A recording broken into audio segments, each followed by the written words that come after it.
Safe shop కోసం మన big labs కొడదామండి. Big labs అండి మన కంపెనీ కోసం. రైట్. నా పేరు లీనా అండి. నేను చదువుకునేది 7th క్లాస్ అన్నమాట. నేను సేఫ్ షాప్ లో రాకముందు ఒక చిన్న చిల్లర అంగిడి అనేది షాప్ అనేది పెట్టుకొని ఉంటాను అనమాట. తర్వాత ఇప్పుడు సేఫ్ షాప్ లోకి వచ్చి ర్యాంక్ 7 కంప్లీట్ చేసి ఇప్పుడు తోపాస్ లెవెల్లో ఉన్నానండి. ఇదే అండి నా బిజినెస్ రాకముందు బిఫోర్ సేఫ్ షాప్ అన్నమాట. చిల్లర అంగిడి అంటే నాకు ఏజ్ 14 ఏళ్ళు ఉండేటప్పుడే నేను ఆ, అంటే కుటుంబ బరువు అంతా నేనే తీసుకున్నానంట. అంటే మా నాన్న వచ్చి కూలి పని చేసేదనమాట. ఇంటి బాధ్యత అనేది నేనే తీసుకోవడం వల్ల నాకు 16 అంటే 7th క్లాస్ అయిన వెంటనే నేను వర్క్ లోకి అనేది దిగేసినాను అనమాట. సంపాదించాలా, ఇంటిని పోషించాలని ఒక ఉద్దేశంలో అప్పుడే అన్నమాట. అంటే దానికి కూడా కారణం ఉంది. నేను చదివేతా అనేది 7th వరకే ఉన్నింది అనమాట. దగ్గర స్కూలు, మళ్ళీ దూరం వెళ్ళడం నా వల్ల అవ్వలేదు కాబట్టి స్కూల్ అనేది మానేసి అక్కడే నేను ఒక డిజైనర్ గా పనిచేస్తాను అనమాట. కాన్వెంట్ అనమాట, సిస్టర్ కాన్వెంట్ లో డిజైనర్ గా పనిచేస్తా. దగ్గర దగ్గర కరోనా రానంత వరకు నేను అదే ఒక్క పనిలోనే ఉంటుంది అనమాట. ఆ ఒక్క దాంట్లోనే సంపాదించి చెల్లెల్ని చదివించడం, అన్నని చదివించడం, వాళ్ళని మంచి లెవెల్లో అనేది తీసుకొని వచ్చినానమాట. ఆ టైంలోనే మనకు అనుకోకుండా కరోనా రావటము, నేను చేస్తాండే పని మూతపడటము, ఇంకేం చేయాలో అర్థం కాకుండా అప్పుడు అనేది ఈ డ్వాక్రా గ్రూప్ లో లోన్ తీసుకొని ఈ చిల్లర అంగడి అనేది పెట్టడం జరిగిందన్నమాట. ఈ టైంలోనే అన్నమాట, ఈ జర్నీలోనే మ్యారేజ్ అవటం. ఆ మ్యారేజ్ లో తెలిసిన విషయమే నాకుండే లోపానికి మంచిగా దొరకలేదన్నమాట. ఏదో ఆ తల్లిదండ్రులు లేని అతను అయితే అమ్మ నాయన్ని ఫ్యామిలీని చూసుకుంటారు, నాకు తోడుగా ఉంటారు అనేసి ఆ ఉద్దేశంతో మ్యారేజ్ అవ్వడం జరిగింది. తర్వాత తెలిసింది ఆయనకి హెల్త్ ప్రాబ్లం ఉందనేసి తొందరలోనే చనిపోవడం జరిగింది. ఆ టైంలో చనిపోయిన తర్వాత అమ్మ సపోర్ట్ ఉన్నింది. అమ్మ ఉంటుంది అనుకుంటే అమ్మ కూడా కరోనా దీంట్లో ఆ వేలో చనిపోవడం జరిగింది. ఇలాంటి సిచ్యువేషన్ లో అండి ఈ చిల్లర అంగడి అనేది పెట్టుకోవడం జరిగింది. ఇక్కడ ఏమంటే ఎక్కువ అంగట్లో నుంచి మనం సరుకులు వేసేదే కానీ దాని నుంచి ఒక 10 రూపాయలు వచ్చేదైతే ఉండదన్నమాట. ఎందుకంటే తీసుకొని పోయే వాళ్ళు మళ్ళీ డబ్బులు రిటర్న్ ఇవ్వకుండా అలా ఇబ్బంది పడే టైంలో అంటే నాకు సేఫ్ షాప్ అనే అవకాశం అనేది వచ్చిందనమాట. ఇక్కడ చూడండి, ఇక్కడ నుంచి నా జర్నీ అనేది స్టార్ట్ అయింది అనుకోకుండా. అందరిలాగే నేను కూడా సొంత మా మేనమామ కూతురు ద్వారానే వచ్చింది అవకాశము. ఇక్కడ నా పక్కన కూర్చోండే ఆమె అన్నమాట, మా మేనమామ కూతురు అన్నమాట. ఈయన ద్వారా వచ్చింది అవకాశం. ఆమె టీచర్ అన్నమాట. నా పరిస్థితి చూసి నాకు ఈ అవకాశం తీసుకురావాలనేసి ఆ రోజు తీసుకోవడం మా అప్లయన్స్ ద్వారా నాకు ఈ అవకాశం వచ్చింది. అందరూ చేసినట్లు నేను కూడా సైన్ అప్ చేసినానండి. సైన్ అప్ చేసిన తర్వాత మళ్ళీ వెళ్ళిపోయిన తర్వాత మళ్ళీ అక్క నా పక్కన వాళ్ళైతే 10 సార్లు చెప్తారు ఎవరితో డిస్కషన్ చేయొద్దు అనేసి. మనం కూడా చెప్తానే ఉంటాము, కానీ మనం చేసే తప్పేమంటే సైన్ అప్ అయిన వెంటనే మనకి ఈ సక్సెస్ నచ్చుతుంది కాబట్టి ఎక్కువతో డిస్కషన్ చేస్తాం అనమాట. అలా చేయడం వల్ల చాలా మంది నన్ను వద్దని చెప్పినారు. నీ వల్ల కాదు, నీకు సపోర్ట్ లేదు, ఇది ఇదంతా జరిగే పని కాదు, మనుషులతో కూడిన వ్యవహారం ఇది, మళ్ళీ ఇంటిపైకి వస్తారు అది ఇది చెప్పడంతో భయపడి తర్వాత నేను బిజినెస్ చేయకూడదు అనేసి డిసైడ్ అయిపోయింటాను అనమాట. వీళ్ళు చాలా సార్లు ఫాలో అప్ చేసినా కూడా నేను వాళ్ళకి అందుబాటులో ఉండేదాన్ని కాదనమాట. ఒక్కోసారి నేను ఫీల్డ్ లోకి పోయినప్పుడు సైన్ అప్ చేసి ఫాలో అప్ పోయినప్పుడు వేరే వాళ్ళు ఎలా మనం ఉన్నా కూడా మనుషులు లేదని ఎలా చెప్తున్నారు, అదంతా ఇప్పుడు నాకు గుర్తొస్తుంది. నేను చేసిన పని అన్నమాట. అప్పుడు నేను కూడా తప్పించుకునేదాన్ని వాళ్ళకి దొరకకుండా, పక్కింటికి వెళ్ళిపోయేది, లేకపోతే ఉండుకొని కూడా లేదని చెప్పేసి ఇలా తప్పించుకుంటా ఉంటే అనుకోకుండా ఆ రోజు అన్నమాట దేవుడే మా గురించి రూపంలో మా ఇంటికి వచ్చినారనమాట. నా కష్టాలని బాధలన్నీ తొలగేదానికి అదే ఫస్ట్ మెట్టు అన్నమాట. మా గురించి మా ఇంటికి రావటం, నన్ను కూర్చోబెట్టి ఏ లైఫ్ లో కూడా ఎవ్వరు నాకు ఇప్పుడు 42 అవుతాంది, ఇంత ఏజ్ లో నీకు నేను సపోర్ట్ చేస్తానన్న వ్యక్తి కానీ మనుషులు ఎవ్వరు కూడా లేదండి. ఓకే, ఓన్లీ ఓన్లీ మన చిన్నమ్మ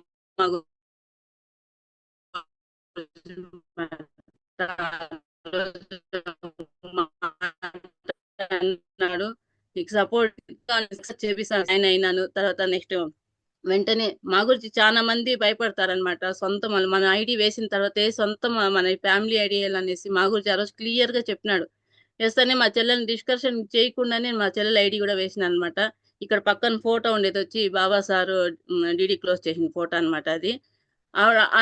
డేర్ చేసి మా చెల్లెని జాయిన్ చేపించినాను. చాలా మంది భయపడతారు సొంత వాళ్ళని నేర్పించుకునేకి, కానీ మన ఐడి తర్వాత మన సొంత వాళ్ళు ఉంటే మీకే తెలుసు ఈ రోజు వాళ్ళు నాకు ఎలా సపోర్ట్ చేస్తున్నారని. కాబట్టి మనం ఫస్ట్ మన డీడీ ఇచ్చిన వెంటనే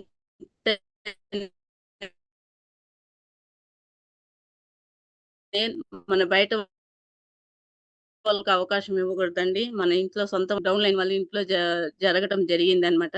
ఎందుకంటే మా ఇల్లు సరిగ్గా లేదనేసి ఆ టైంలో అక్కడ వాళ్ళ ఇంట్లో జరగటం జరిగిందనమాట.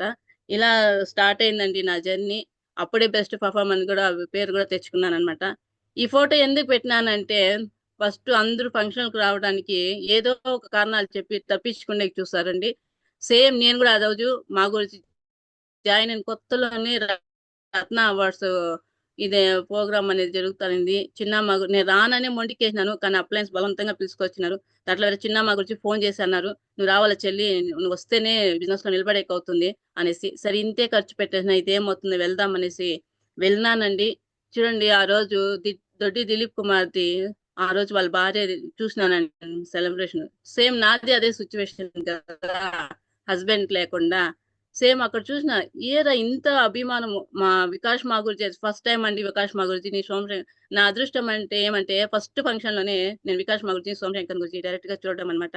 అక్కడ చూసినాను వాళ్ళ పిల్లోని ఎత్తుకోవడం గాని ఆ చెక్కు పరంగా గాని ఎంత మంది అభిమానం చూపిస్తున్నారు.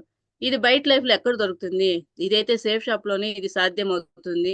సేమ్ నాది అదే సిచ్యువేషన్ కాబట్టి నేను అక్కడ డిసైడ్ చేసుకున్నాను మా గురించి చేసే సేఫ్ షాపే చేయాలని. ఈ ఒక్క ఫంక్షన్ లోనే నేను అది డిసైడ్ చేసుకుని తర్వాత వచ్చి ఫాస్ట్ గా అండి ఎంత ఫాస్ట్ గా బ్రాంజ్ అనేది తీసుకున్నాను అనమాట. ర్యాంక్ 1 లేదు బ్రాంజ్ తీసుకున్నాను. ఆ టైంలో మా గురించి తోఫాజ్ ఫంక్షన్ అనుకుంటా ఇది బ్రాంజ్ అనేది తీసుకున్నానండి. తర్వాత ర్యాంక్ 2 అన్నమాట. చూడండి ఇది నాకు ఎప్పటికీ మర్చిపోయిన రోజు అండి ఇది. అసలు నేను ఊహించనే లేదనమాట ఈ సెలబ్రేషన్ మా గురించి ఎంత ఎడ్యుకేషన్ చేసినారంటే సోమశంకర్ మా గురించి దగ్గర నా గురించి అంత ఎడ్యుకేషన్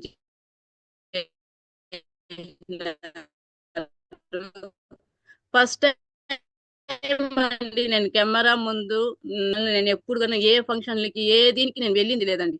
ఎందుకంటే నాకు ఉండే లోపము వీడియోలు అంతా కనబడిస్తుందనే ఒక ఉద్దేశంతో నేను ఎక్కడ వెళ్ళేదాన్ని కాదు. ఒకవేళ మ్యారేజ్ బలవంతంగా పిలుచుకోపోతే ఒకే కూర్చున్న దాని నుంచి లేసేదాన్ని కాదనమాట. అట్లా ఉండిన దాన్ని ఆ రోజు ఫస్ట్ టైం సడన్ గా మా గురించి నా పేరు పిలవటంతో అది ఆ రోజు కెమెరా ముందు వస్తా అంటే నాకు కొంచెం ఇబ్బందిగా అనిపించింది. కానీ ఏదైతే నేను నాకు మైనస్ అనేసి ఎప్పుడు బాధపడతా అంటేనో కానీ ఈ రోజు అదే నాకు ప్లస్ అయిందండి. ఆ రోజు దేవుడు అనుకున్నాను ఎందుకు దేవుడు నాకు ఈ లోపం ఇచ్చినాను. అమ్మ చెప్తానే ఉంటుంది నీకన్నా మోసంగా ఉండే వాళ్ళు ఉంటారు మనం అట్లా ఊహించుకోవద్దు అనేసి. కానీ అనుకునేదాన్ని ఎందుకు ఈ దేవుడు ఇట్లా ఇచ్చినాడు, దేవుడు నిజంగా ఎందుకు ఇచ్చినాడు ఈ రోజు అర్థమవుతుంది. నాకు కానీ ఈ లోపం లేకుండా ఉంటే నేను ఈ సేఫ్ షాప్ అవకాశం కూడా నేను తీసుకోను. నేను కరెక్ట్ ఖచ్చితంగా మంచిగా చదువుకొని ఉద్యోగం చేస్తానంటే ఈ అవకాశం వచ్చింటే నేను వద్దనింటాను.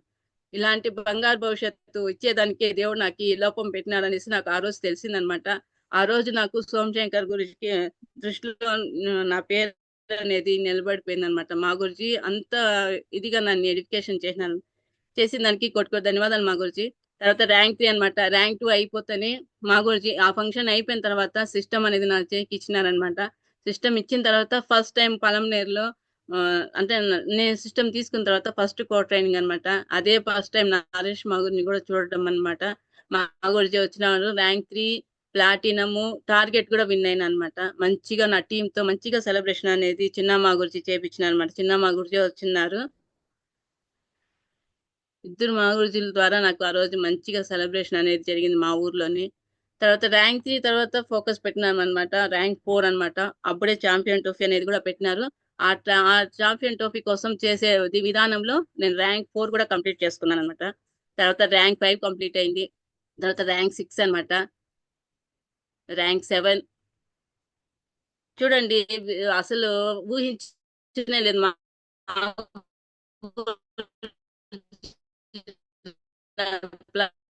అని చెప్పేటప్పుడే చెప్పినారు మీరు ఫ్లైట్ ఎక్కే అవకాశం అంతా ఉండగా చదువుకొని ఉద్యోగాలు చేసే వాళ్ళ దగ్గర కూడా పాస్పోర్ట్ లేదండి. కానీ నా దగ్గర మా చెల్లెల దగ్గర పాస్పోర్ట్ అనేది ఉండదు అనమాట. అది గ్రేట్ మన సేఫ్ షాప్ వల్ల ఇదంతా జరుగుతుందండి. పాస్పోర్ట్ తీసుకోవడము వరుసగా అండి నేను జాయిన్ అయిన ర్యాంక్ 2 నుంచి వరుసగా ఏ ఏ టార్గెట్ పెట్టినారో ఒక్క టార్గెట్ మిస్ అయినాను. కంటిన్యూగా 6 టార్గెట్లు అనేది విన్ అవుతానే వచ్చినాను అనమాట. ఫస్ట్ టైం ఫ్లైట్ చూడడము నా టీమ్ తో కలిసి నిజంగా ఆ రోజు మర్చిపోని రోజులండి ఇది. నా టీం అదంతా ఒకేసారి 10 మంది దాకా బ్యాంకాక్ వెళ్ళడం ఇలా అనేది జరిగింది. మళ్ళీ పలంనేరులోనే మాగుర్చి చేతులతో నరేష్ మాగుర్చి చేతులతో ఐఫోన్ అనేది అచీవ్మెంట్ అనేది జరిగింది. నా అచీవ్మెంట్ అనమాట ఇదంతా. తర్వాత మా చిన్న మాగుర్జితో కారు కూడా బుకింగ్ అయింది. తొందరలోనే డిసెంబర్లోనే కార్ డెలివరీ కూడా. అసలు చూడండి, చాలా మంది సేఫ్ షాప్ ని నమ్మరండి, కొంచెం ఓపిక లేకుండా వెళ్ళిపోతా ఉంటారు. కానీ ఎవరైతే నమ్మి ఓపికతో ఉంటారో ఖచ్చితంగా ప్రతి ఒక్క అచీవ్మెంట్ అనేది మనము ఖచ్చితంగా తీసుకోవచ్చండి. ఈరోజు చూడండి, పెద్ద చెక్కులు అంటే ఇక్కడి నుంచి అండి నా లైఫ్ లో చేసినాను, చూసిన అప్పులు ఎవరంటే 50,000 1,00,000 అప్పు చేసే దాంట్లో చూసినాను, కానీ ఆ రోజు నా అకౌంట్ వచ్చింది నేను ఎప్పుడు చూడలేదన్నమాట. గ్రేడ్ అన్నమాట మన సేఫ్ షాప్ లో ఉండడం వల్ల ఇంత పెద్ద చెక్కులు తీసుకోవడం జరిగింది. ర్యాంక్ 6 చెక్, ర్యాంక్ 7 ఇన్కమ్ అన్నమాట. చూడండి ఇక్కడ అప్లయన్స్ అన్నమాట. అప్లయన్స్ అంటే నిజంగా సోమశంకర్ మగుజీ ఒక మాట అంటారండి, ఇది ప్రతి ఒక్కరూ తెలుసుకోవాలన్నమాట. ఒక చెట్టు అనేది ఉంటుంది, కింద వేర్లు ఉంటాయి, మధ్యలో మన ఖండం అనేది ఉంటుంది, కొమ్మలు ఉంటాయి, చిగురు ఆకులు ఉంటాయి. మా గురించి ఒక మాట అన్నాడు, మధ్యలో ఉండేది మనం అన్నమాట, కింద వేర్లు అనేది అప్లయన్స్ అన్నమాట, పైన చిగురు ఆకులు అనేది డౌన్ లైన్స్ అన్నమాట. డౌన్ లైన్స్ వస్తా ఉంటారు, వెళ్ళిపోతారు, ఆకులు చిగురు రాలిపోతా ఉంటుంది, మళ్ళీ కొత్త చిగురు వస్తా ఉంటుంది, అట్లా డౌన్ లైన్స్ వస్తా ఉంటారు, వెళ్ళిపోతారు. మనం అనేది కింద వేర్లను కానీ గట్టిగా పట్టుకున్నామంటే ఎంత మంది వచ్చి వెళ్ళినా కూడా అప్లైన్ అనే వాళ్ళు కానీ తోడు ఉన్నారంటే ఈ బిజినెస్ లో సక్సెస్ అవ్వచ్చండి. ఖచ్చితంగా అండి, అప్లైన్ లేకుండా మనం ఈ బిజినెస్ చేయలేమండి, అది మటుకు పక్కా అన్నమాట. ఎవరైతే అప్లైన్ ని గుడ్డిగా నమ్మి అప్లైన్ చేతిలో చేయి పెట్టి నడుస్తారో వాళ్ళకి అసలు ఫెయిల్యూర్ అనేది ఉండదన్నమాట. ఒకవేళ అప్ అండ్ డౌన్ ఉన్నా కూడా మళ్ళీ పికప్ అయిపోతారనమాట. కాబట్టి ప్రతి ఒక్కరు ఒక మంచి అప్లైన్ ని అంటే మన చిన్న మగురుజీ గైడ్ లైన్స్ లో కానీ నరేష్ మగురుజీ గైడ్ లైన్స్ లో ఎవరైతే ఉంటారో ఖచ్చితంగా వాళ్ళందరూ సక్సెస్ అవుతారండి. ఈ రోజు నా లైఫ్ ఇంత తొందరలో ర్యాంక్ 7 కంప్లీట్ చేయడానికి కారణము మన చిన్నమ్మ గురుజీ అన్నమాట. ప్రతిరోజు ఈ రోజు వరకు అండి, నేను జాయిన్ అయినప్పటి నుంచి ఈ రోజు ఒక్క రోజు కూడా నేను జూమ్ కి రాకుండా ఉన్నింది లేదు, సిస్టమ్ కనెక్ట్ కాకుండా ఉన్నింది లేదు, ఫంక్షన్ కి రాకుండా ఉన్నింది లేదన్నమాట. నాదేమంటే ఏమి దీంట్లో సక్సెస్ అవ్వాలని స్టార్టింగ్ లో నుంచి ఇప్పుడు మా గురించి చెప్పినట్లు సర్వర్ గా ఇటు నేను నెంబర్ 1 గా సక్సెస్ అయినాను. సూపర్వైజర్ లో కొంచెం డౌన్ అవుతాను మా గురించి, అది మీ బ్లెస్సింగ్, మీ గైడ్ లైన్స్ తో నేను మళ్ళీ పికప్ అవుతాను ఖచ్చితంగా. ఎప్పుడైతే ప్రతి ఒక్కరు దీంట్లో సక్సెస్ అవ్వాలని గట్టిగా ఎవరైతే అనుకుంటారో వాళ్ళు ఒక్క 1 ఇయర్ ఎవరైతే సర్వెంట్ గా పనిచేస్తారో నిజంగా మంచి రిజల్ట్ అనేది తీసుకోవచ్చు అనమాట. ఇంకా గురుమాత అయితే ప్రతి ఒక్క, నాకైతే చదువు లేదు కానీ సిస్టమ్ పరంగా ఏది మిస్ అయినా కూడా మా గురుమాత ఒక్కొక్క నిమిషంలో ఫోన్ చేసి గురుమాత మాకు హెల్ప్ చేస్తుంది అనమాట. అట్లా సాల్వ్ చేస్తా, గురుమాత సపోర్ట్ కూడా ఉంది కాబట్టి ఈ రోజు గురి సపోర్ట్ ఉంది కాబట్టి నేను ఈ రోజు ఈ లెవెల్ వరకు వచ్చినాను అనమాట. ఇది ఎప్పటికీ మర్చిపోను. నెక్స్ట్ టీం అన్నమాట. టీం కి ఎప్పుడు కానీ ఎప్పుడైతే యూనిటీగా ఉంటుందో, ఇది చూడండి ఎంత పెద్ద టీం, యూనిటీగా ఎప్పుడైతే ఉంటుందో ఆ రోజు సక్సెస్ అనేది ఈజీగా వస్తుంది అనమాట. యూనిటీ అనేది టీమ్ లో మిస్ కాకుండా మనం ప్రతి ఒక్కరు చూసుకోవాలన్నమాట. థ్యాంక్ యూ మా గురుజీ, నాకు ఈ అవకాశం ఇచ్చేందుకు. నాకైతే సోదా ప్లాన్ ఇచ్చినారు మా గురుజీ, నిజంగా గ్రేట్ అండి మా గురుజీ. ఈ 8 స్టెప్ ట్రైనింగ్ లో నాకు ఏదైనా నచ్చిందంటే సోదా ప్లానే అన్నమాట. నాకు ప్లాన్ చెప్పటము నాకు అంత ఇష్టం అన్నమాట. నేను నిజంగా మా గురించి వాళ్ళు చెప్తా అంటారు, ఎక్కడైనా బిజినెస్ దూరంగా చేస్తే మేము బిన్నా సక్సెస్ అవుతుంది అనేసి, అంటే అప్లైన్ దూరంగా ఉంటే వాళ్ళు బిన్నా సక్సెస్ అవుతారని. సేమ్ నాది కూడా అలాగే అన్నమాట. నా అప్లైన్స్ దూరంగా ఉండటం, నియరెస్ట్ అప్లైన్ దూరంగా ఉండటం, దాని మించి మన మా గురించి చాలా దూరంలో ఉండటం వల్ల ప్లాన్ చెప్పే దాంట్లో నేను తొందరగా నేర్చుకున్నానండి. ఎవరైతే ఈ బిజినెస్ లో ప్లాన్ చెప్పేది నేర్చుకుంటారో వాళ్ళే ఫాస్ట్ గా ఇట్లా సక్సెస్ అవుతారండి. ఎప్పుడు కానీ అప్లైన్ కోసం ఎదురు చూసేవాళ్ళు, డౌన్ లైన్స్ చెప్తే చెప్పనీలే అని అనుకునే వాళ్ళు ఎప్పటికీ దీంట్లో సక్సెస్ కాలేదు. ఇది మటుకు 100% అన్నమాట. ఎవరైతే ప్లాన్ నేర్చుకుంటారో వాళ్ళు ఈజీగా సక్సెస్ అవుతారండి. నాకు కూడా ప్లాన్ స్టార్టింగ్ లో చెప్పేటప్పుడు నా డౌన్ లైన్ పిలుచుకొని పోయేటప్పుడు డౌన్ లైన్స్ అంటా అన్నారు, నువ్వు ప్లాన్ సరిగ్గా చెప్పలేదు, ఆమె అయితే చదువుకుంది, ఆమె బాగా చెప్తుంది, నువ్వు చెప్పలేదు అని అన్నారు. వేరే వాళ్ళైతే ఏమైంటారంటే డిసప్పాయింట్ అయిపోయి, అవునులే మన వల్ల చెప్పే కావద్దని వెనక అడిగేసింటారు. కానీ నేను దాన్ని కసిగా తీసుకున్నాను. ఇంకొక రోజు నా పేరే చెప్పాలా, నన్నే పిలియాలా అనేసి పట్టుదలతో ప్లాన్ చెప్పడం నేర్చుకున్నాను అనమాట. ఈ రోజు డౌన్ లైన్ వేస్తున్నారు, వాళ్ళైతే లేరు, కానీ నేను ఈ రోజు సోఫాస్ వరకు వచ్చేసాను అనమాట. ఎందుకంటే ప్లాన్ అంత పర్ఫెక్ట్ గా నేర్చుకున్నాను. ఒక్కొక్క రోజు డౌన్ లైన్స్ దగ్గర పోయినప్పుడు ఆ మాటలు వస్తాయి, కానీ దాన్ని నెగిటివ్ గా తీసుకోకూడదు అనమాట. చాలా మంది ఇది తీసుకొని ఆగిపోతారు. కాబట్టి కానీ అట్లా కాకుండా ఎవరైతే పర్ఫెక్ట్ గా ప్లాన్ చెప్పి నేర్చుకుంటారో వాళ్ళు ఈజీగా సక్సెస్ అవుతారండి దీంట్లో మటుకు. ఇంకా ప్లాన్ చెప్పేటప్పుడు డ్రెస్ కోడ్ అనేది ఖచ్చితంగా మనకి డ్రెస్ కోడ్ పాటించాలన్నమాట. అంటే మొత్తం కోట్ షూట్ లో పోవాల్సిన అవసరం లేదండి, మన దగ్గర ఉన్న డ్రెస్ లోనే, ముఖ్యంగా జెంట్స్ అయితే షేవింగ్ ఇంకా అంతా ప్రతిరోజు చెప్పేది అనమాట. షేవింగ్ చేసుకోవాలా, నీట్ గా వెళ్ళాలా అనేసి. అలా డ్రెస్ కోడ్ నీట్ గా ఉండాలా. డ్రెస్ కోడ్ నీట్ గా ఉంటేనే ఎదుటి వాళ్ళ ప్లాన్ వినే దాంట్లో కూడా ఇంట్రెస్ట్ చూపిస్తారనమాట.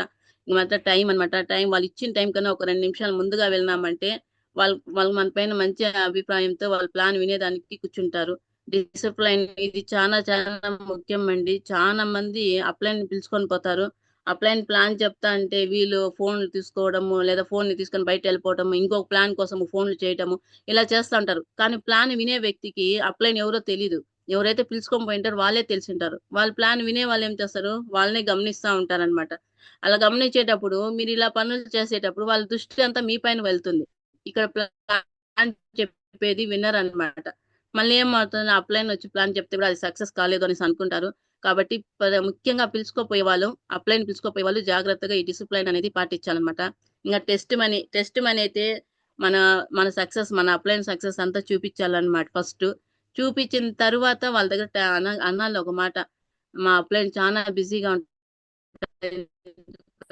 టీం ఉంది, అప్లైన్ చాలా బిజీగా అంటారు, ఒక బై లక్ ఫోన్ తీసినట్టే మీతో మాట్లాడిస్తానని చెప్పేసి తర్వాత టెస్ట్ మన గురుమాతకు కానీ గురుజీకి ఫోన్ చేసినప్పుడు కూడా ఏం చెప్పాలంటే, మనం ఎవరికైతే ప్లాన్ చెప్తానో వాళ్ళ గురించి కొంచెం వివరంగా చెప్పాలన్నమాట. వివరంగా చెప్తే దాన్ని బట్టి వాళ్ళు టెస్ట్ మనీలో వాళ్ళు మళ్ళీ మనకి గైడ్ లైన్స్ ఇచ్చే దాని వల్ల మనకి రిజల్ట్ కూడా వస్తుంది అనమాట. మనం అందాజుగా పలానా వాళ్ళు మాట్లాడండి అనేసి ఇచ్చేసినామంటే ఆ పక్క అప్లైన్స్ కూడా ఏం చేయలేరు అనమాట. కాబట్టి అది కూడా మనం జాగ్రత్తగా చూసుకోవాలన్నమాట. ఇంక 4వ రోజు మా గురించి ఇంతసేపు చెప్పినానమాట. అప్ లైన్స్ అంటే ఎవరు, డౌన్ లైన్స్ అంటే ఎవరు, క్రాస్ లైన్స్ ఎట్లా ఉంటుందని. బీవీ అంటే బిజినెస్ వాల్యూ అనమాట. ఎన్ని రకాలుగా 9 రకాలుగా మనకు ఆదాయం అనేది ఇప్పుడు ఇస్తా ఉందన్నమాట. Up lines, down lines, cross lines అంటే మనకు తెలిసిందే. మనల్ని జాయిన్ చేయించేవారు అప్ లైన్సే, మన పైన ఉండే వాళ్ళంతా అప్ లైన్స్ అవుతారు. డౌన్ లైన్స్ అంటే మనకి లెఫ్ట్ రైట్ వచ్చే వాళ్ళంతా మన డౌన్ లైన్స్ అనమాట. క్రాస్ లైన్ అంటే మన అప్లైన్ కి పక్కన ఉండే వాళ్ళు క్రాస్ లైన్ అవుతారు. వాళ్ళకి మనకి సంబంధమే ఉండకూడదు అనమాట. ఇంతవరకు అండి మాకు నా ఫోన్ లో గానీ మా ఫోన్ లో అయితే ఇంతవరకు క్రాస్ లైన్ నెంబర్ ఒక్క నెంబర్ కూడా లేదండి. వాళ్ళంటే చెక్ చేసుకోవచ్చు. ఒక్క నెంబర్ కూడా ఏ రోజైతే నరేష్ సోమశంకర్ మా గురించి చెప్పినారో క్రాస్ లైన్ నెంబర్ పెట్టుకోకూడదు, వాళ్ళతో మాట్లాడకూడదని, ఆ రోజు నుంచి ఈ రోజు వరకు అదే పాటిస్తున్నాము. ఎక్కువ నెంబర్లు మా దగ్గర లేదండి. ఇలా చేస్తా ఉన్నాం కాబట్టి ఈ రోజు ఇంత విధంగా ఈ గ్రోత్ అనేది వచ్చిందనమాట. ఇంకా డౌన్ లైన్స్ అంటారు, ఎన్ని రకాలు ఉంటారు అనేసి. డౌన్ లైన్స్ నేను ఫస్ట్ లో చెప్పినట్లు డౌన్ లైన్స్ వస్తా అంటారు, వెళ్తా ఉంటారు. కాబట్టి కానీ వెళ్లకుండా మనం అయినంత వరకు వాళ్ళని సక్సెస్ చేపించేకే చూడాలన్నమాట. ఇంకా క్రాస్ లైన్ అయితే ఎందుకు దూరంగా ఉండాలంటే, చెప్పిన కదా పాకిస్తాన్ లాగా క్రాస్ లైన్ అనేసి, ఎవరు కానీ మన ఎదుగుదలకి ఎవరు ఒప్పుకోరు అనమాట. మనం ఎదుగుతామంటే మనల్ని డౌన్ చేసేకి చూస్తారు క్రాస్ లైన్. మనం ఎంత దూరంగా ఉంటే మనం అంత మంచిది. మనం డౌన్ లైన్స్ మనల్ని అయితే టచ్ చేయరు, కానీ మన కింద డౌన్ లైన్స్ టచ్ చేస్తా అంటారు. మెయిన్ లీడర్స్ అనేవాళ్ళు దానిపైన ఫోకస్, ఎందుకంటే కొత్తగా వచ్చిన వాళ్ళకి ఏమి తెలియదు క్రాస్ లైన్ అంటే ఏమనేసి. ఏదైనా ఫంక్షన్ దీనికి పోయినప్పుడు జాగ్రత్తగా పైన అప్లైన్స్ అనేవాళ్ళు డౌన్ లైన్స్ జాగ్రత్తగా చూసుకోవాలన్నమాట. ఇంకా మన కంపెనీలో ఎన్ని రకాలు గుర్తింపులు ఉంటాయంటే, ముందైతే క్యూసీ ఉంది, ఇప్పుడు క్యూసీ లేదు. స్లాబ్ అని ఇచ్చి ప్రతి ఒక్క రికగ్నిషన్ అనేది మనకు ఉంటుందన్నమాట. ప్రతి ఒక్క టార్గెట్ గురించి కూడా మనకి అన్ని 7 days లర్నింగ్ లో మా గురించి మనకు అర్థమయ్యే మరి ప్రతి ఒక్కటి పెట్టినారనమాట. మనం యూట్యూబ్ లో కానీ సెర్చ్ చేసినామంటే ఖచ్చితంగా ఇవన్నీ జరుగుతుందండి. థ్యాంక్ యూ మా గురించి ఈ అవకాశం ఇచ్చిన దానికి. ఏదైనా తప్పుగా మాట్లాడంటే క్షమించండి మా గురించి. తక్కువ టైం ఉందనేసి భిన్నగా క్లోజ్ చేసినాను మా గురించి. సారీ మా గురించి. థ్యాంక్ యూ మా గురించి. రైట్. గ్రేట్ అనమాట. చూడొచ్చు. సో లీనా మేడము సో ఎటువంటి బ్యాక్గ్రౌండ్ లేని వ్యక్తి అనమాట. ఈరోజు సేఫ్ షాప్ లో ఫాస్టెస్ట్ గా టాపర్ అయిపోయి ర్యాంక్ 7 కంప్లీట్ చేసుకొని మరి ర్యాంక్ 8 దగ్గరలో ఉన్నారనమాట. So congratulation Leena madam. So ఇదే మాదిరిగా ఫాస్ట్ గా thank you so emerald finish చేసుకోవాలి అండ్ త్వరగా డైమండ్ కావాలని కోరుకుంటున్నాను. 2025 లో మీ డైమెన్షన్ కంప్లీట్ అయ్యాలని కోరుకుంటున్నాను. ఖచ్చితంగా మా ఆల్ ది గురించి, బెస్ట్. మీ బ్లెస్సింగ్ తో మా గురించి ఖచ్చితంగా కంప్లీట్ చేస్తాము. థ్యాంక్ యూ మా గురించి. Right. All the best madam. So right tigers, ఈరోజు మరి సెషన్ ద్వారా ఏం తెలుసుకున్నారు అనేది సో ఒక లీడర్తో మాట్లాడి కొంచెం. So Leena madam down lines లోనే మాట్లాడుతూ. So Meera madam welcome. చెప్పండి ఏం తెలుసుకున్నారు ఈరోజు మీ అప్లై చెప్పిన మాటలు బట్టి. మగుజీ, గుడ్ మార్నింగ్ మగుజీ. మగుజీ ఈరోజు టాపిక్ అయితే షో ద ప్లాన్ మగుజీ. ఎక్సలెంట్ గా ఉంది మగుజీ. మా గురుజీ ఒక్కటే మా గురుజీ ఈరోజు ఏదైనా మనం సక్సెస్ అవ్వాలంటే అప్లైన్ ఏది చెప్తే అది వినాలి మా గురుజీ. మాకు తెలిసింది అదే మా గురుజీ. మీరు ఏది చెప్తే దాన్ని ఫాలో అవుతాను కాబట్టి ఈరోజు సక్సెస్ లో ఉన్నాం మా గురుజీ. మీరు ఏది చెప్పినా కానీ దాన్ని ఫాలో అవుతాం మా గురుజీ. దాని ప్రకారం చేసుకొని వెళ్తాం మా గురుజీ. థ్యాంక్ యూ మా గురుజీ. ఇంకొక విషయం మా గురుజీ చెప్పాలనుకుంటున్నాను మా గురుజీ. మొన్న చెప్పండి. లీనా మేడంది ఐఫోన్ది చార్జర్ దొరకలేదు మాకు. అంటే ఫీల్డ్ లో పూనా మేడం వాళ్ళ ఇంట్లో చేస్తున్నాను మర్చిపోవచ్చు మా గురించి. మేడం, చెప్పండి. అన్- అప్పుడు చార్జర్ కోసము 2 వీధులు తిరిగినాం మా గురించి. ఐఫోన్ అంటే ఎవరి దగ్గర కూడా లేదు మా గురించి. అంటే చూడండి, ఇప్పుడు సేఫ్ షాప్ లో ఉండడం వల్ల నిజంగా ఆ బ్రాండ్ లోకి వచ్చినామని అనిపించింది మా గురించి. చాలా హ్యాపీ అనిపించింది. అంతా ఈ సేఫ్ షాప్ వల్లే మా గురించి. సేఫ్ షాప్ లో ఉండటం వల్ల అంత పెద్ద ఫోన్ యూస్ చేసేకి ఛాన్స్ దొరికింది మా గురించి. నిజంగా సరౌండింగ్ లో రిచ్ వాళ్ళు ఉన్నా కానీ వాళ్ళ దగ్గర ఆ ఫోన్ లేదు మా గురించి. చాలా హ్యాపీ అనిపించింది మా గురించి. థ్యాంక్ యూ మా గురించి. ఇదంతా మన సేఫ్ షాప్ వల్లే సాధ్యమవుతాను మా గురించి. థ్యాంక్ యూ మా గురించి అవకాశం ఇచ్చింది. గాడ్ బ్లెస్ మచ్ అండి. God bless. Super. So right tigers, మరి రేపు ఫంక్షన్ ఉందన్నమాట. రేపు ఫంక్షన్ గురించి మనం మాట్లాడుకోబోతున్నాం. సో మరి ఎల్లుండి నుంచి జూమ్ సెషన్స్ ఎలా చేద్దాం? సో ఇలా కామన్ జూమ్స్ కొన్నాళ్ళు చేద్దామా, లేకపోతే విడివిడిగా చేద్దామా?